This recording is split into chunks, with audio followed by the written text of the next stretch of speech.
শুভ সকাল বন্ধুরা, আবার তোমাদের জন্য একটি বেঙ্গলি টু ইংলিশ ট্রান্সলেশনের ক্লাস নিয়ে এসেছি। সহজ পাঠ বই থেকে, বাংলা সহজ পাঠ বই থেকে আমি বাক্যগুলো ভেঙে ভেঙে ট্রান্সলেশন করেছি। তো চলো শুরু করা যাক। উদ্ধব এক মস্ত রুই মাছ ধরেছে। Uddhab caught a big rohu fish. Uddhab এক মস্ত রুই মাছ ধরেছে। Uddhab caught a big rohu fish.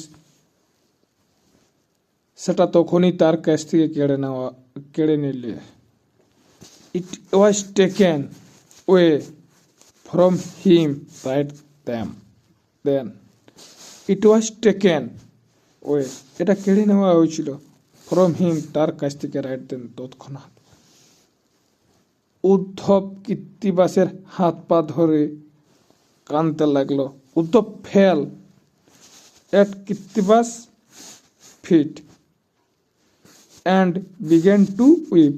Uddhav কৃত্তিবাসের পায়ে পড়ল এবং কাঁদতে শুরু করল। কোনো ফল হলো না। দেয়ার ওয়াজ নো রেজাল্ট। ধনঞ্জয় পেয়াদা তাকে বলপূর্বক ধরে নিয়ে গেল দুর্লভ বাবুর কাছে। দ্য গার্ড ধনঞ্জয় ফর্সিবলি, মানে বলপূর্বক ভাবে বা জবরদস্তি ভাবে, ফর্সিবলি টুক হিম টু দুর্লভ বাবু।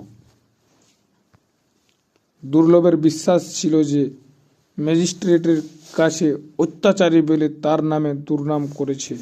উদ্ধব দুর্নাম করেছে। দুর্লভবাবু believed that Uddhab had defamed him. দুর্লভবাবু বিলিভড দ্যাট, বিশ্বাস করতেন